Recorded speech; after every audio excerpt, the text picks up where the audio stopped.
Good morning, my loves. Okay, so if you're new here, I just want to thank all of my subscribers. Um, if you haven't already, come join the family, like, share, and subscribe. Um, Leave a positive comment. The more activity on these videos, the more they will get sent out. And again, God has me on assignment. He just told me the other day to grow my business, and that is what I am going to do. Anyways, guys, so I have a pretty good word for you.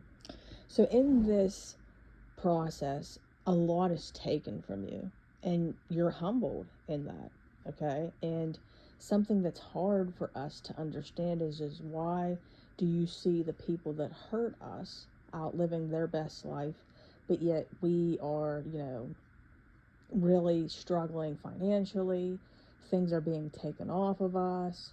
We're downsizing in so many ways, and what that is like I said, is part of the process, because he is building you and he is humbling you and developing you. But like his word says, and I'm going to get the word, it is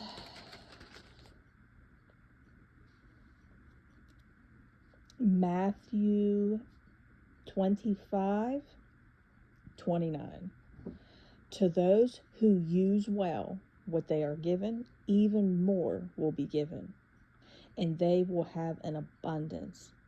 But from those who do nothing, even what little they have will be taken away. So some of the times, when this was taken, we weren't really, I guess you could say, thankful, you know, to have what we had.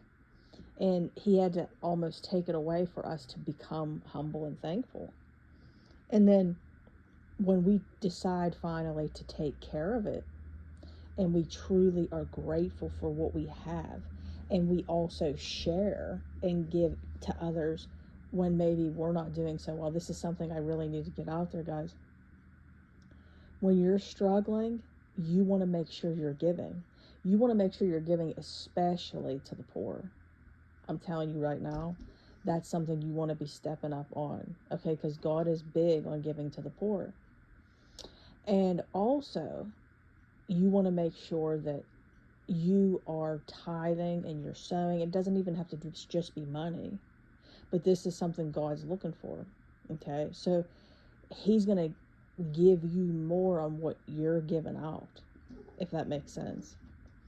So anyways, guys, so what I'm trying to express is, if he sees that you're taking care of the little bit that you have, maybe financially, you're paying all your bills, you're being a good steward over your money, you're using it for good, or for instance, like, you're using it for yourself to be able to get help on, what's the word for it, this journey, like, for instance, like coaching, that right there helps. If you're going out and you're maybe like spending to treat yourself and get your nails done, that's self-care, that's something that makes you feel good. All of that stuff is good. But if you're going out and you're wasting it, and you're like maybe saying, I want to just, because this was something I did, I'd be telling God, like, I didn't have any money, but yet I was going to Target literally like a few times a week and spending money carelessly. I mean, I don't even, when I look back on it, it was so silly, but it was like something that was helping me. And that's what a lot of people do that don't truly have God the center of their life. They need to buy things in order to feel better. Okay, but it only lasts so long. So I'd maybe go to Target, I'd buy, you know, uh, maybe some clothes, I'd buy, I don't know, like kitchen stuff, because obviously everybody that knows me and does coaching knows that I am a chef and I can make pretty much anything. That's what I'm doing right now. But before, I was a tanning salon owner. So my two things are basically beauty and food. It's just something that I've always been good at. And what I'm trying to say here is it would have something to do with that. And it's like, I would come home, I'd maybe be excited when I would first maybe wear whatever I bought, or try the whatever, the kitchen stuff that whatever it was. And then it would get old again, and I'd have to keep doing it again and again and again. And it was this never ending cycle, and I never had any money. So I remember I would like tell my son he couldn't get something at the store because, we were watching our money, but yet I was spending carelessly. It was just, when I go back on that, it just makes me sick. But I am healed from all of that, and God knows who I am now. And now, how I spend my money is I try to be a good steward over it. So God is providing for me. I don't have to just rely on my husband's money anymore. He has me working. He has me doing this. This is something that I was not going to do. I, was just going to start a whole new thing. Like everybody that follows the channel knows, I was a business owner. And then when my dad had passed away, he was the electrician. We no longer could stay in business because we needed our beds fixed. And it would be expensive to have an electrician come in and do it. So, moral to the story, it had to shut down. But it was really sad, and I started a whole new life for myself and decided, well, what can I do now? And God led me to food. So, because I could make anything. So I was catering outside of my home, making very good money. And then I was working at 3 restaurants. So the reason that happened was it was my dream to work in like those kitchens like Bradley Cooper burnt. And I wanted to try all of them out because at that point I had the availability. My son was old enough to where he was in school. And then I was able to finally like put me first. So I was doing it and I didn't have a problem with it. And then I was just evangelizing on the side. I was on TikTok, on YouTube and stuff, just evangelizing. And then God, literally the job I loved the most, he had them lay me off. And then the other one, the men were getting very bold, we'll just say that. So then it was so uncomfortable, and I dreaded going there so much because of how uncomfortable it made me that I quit. And then, like I said, the other one laid me off and they loved me. It didn't make any sense. So I'm like, are you serious, God? So I was brokenhearted. And God just kept telling me, I told you where you need to be. Now you have the time. So that's how this whole thing started. And then he directed me into the whole marriage thing because I kept trying to just keep it like an evangelist type of channel. And he directed me into being a marriage restoration coach. But he's going to do the same thing with all of you guys. But I'm telling you this to say that when you do it, okay, whatever he's leading you to do, and it could be anything. I was just talking to a client yesterday that I can tell wholeheartedly God's leading her into deliverance. So she's going to be a deliverance speaker, kind of like Isaiah Saldivar. Then there's people I know that are going to be generational curses.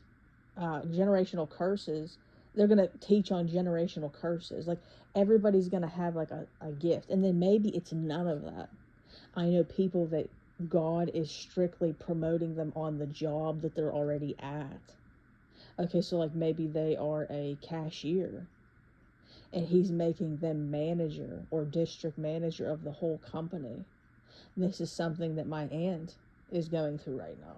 She started somewhere as a cashier like 7 years ago, and God told her when she started that she was going to be the manager and she was going to be, head up of the store. And she's been waiting on this promise, and it finally is coming to pass. Something that looked impossible, but she had to take a lot of crap before that happened, like people passing her up and stuff. So my point is to what I'm saying in the beginning about like if you can take care of a little bit, he'll bless you with more. She was able to take care of being just a cashier, then being able to be a supervisor, then being able to be an assistant manager, then being able to be a merchandise manager, then finally being able to be a manager, or even doing manager work, not making what the manager made. And I'm telling you right now, okay, when you wait on God, it's always the best. And then, for instance, I know people, like my one friend, she was living in a little apartment down the road from me. And God told her that her and her husband and kids, well, I should say son at the time, were going to move to Alabama. And everything you can imagine took place to try to stop it. The devil tried to stop this from happening. She was so hurt. She didn't understand what was going on because she knew what God had said. Her car got taken off of her, okay? Because finances were really tight. And one of the reasons why God wanted her to move to Alabama was to preach down there. So she gets pregnant, okay? So God, 7 years later, after they tried to have a baby, nothing was taking place, but he finally blessed her with another son. And then all of a sudden, out of the blue, they moved to Alabama, and you should see the house they have. I mean, like she said, all glory to God. It's beautiful. I mean, absolutely beautiful. Only God could have provided that, not with the income that they had, okay? And now everything is abundance. Wait on the Lord, guys. I'm telling you, but take care of what you have. So if you have a small apartment right now and you're, praying for a house, he will give you that house in his timing. But take care of the apartment you have. Make sure it's clean. Make sure it's not cluttered. Get rid of the junk. Keep it organized. Show him that you're a good steward over that apartment before he gives you a house. Show him you're a good steward over the older car that you're driving, and that you're cleaning it, and you maybe put an air freshener in there, and show him that you're appreciative of it. Okay? I hope that this word helped you. I hope that it blessed you. And remember, you may see the others, having the stuff, and they're not even doing any of this. But it will be taken, like the word says. It says right here, from those who do nothing, even what little they have will be taken away. So just like us, it's going to happen too. So one of the things that your spouses are all going to face is poverty and shame. It's in the word. So anyways, guys, I'm going to try to get back on here again. I have a session very shortly, and then I have another session, and then I'm taking a break, and then I have another session, and then another session, and then I'm going to see my family tonight and spend some time with them, and then tomorrow I'm going to be off. So anyways, if you haven't already to book your session, go ahead and do so. You can email me at deadmarriagesredeemed@gmail.com for next week. I'm already starting to get full, so you want to email me sooner rather than later. I'm doing the schedule tonight. If you haven't already, come on over and join the Facebook group, Dead Marriages Redeemed. And, prices. $30 for 30 minutes, $50 for 60 minutes. I have a bunch of curriculum, and just message me and ask about it, and we'll get you in there. We're going to get you out of this and on to what God's best for you. All right, guys, God bless. I love you, but remember, God loves you more. Bye.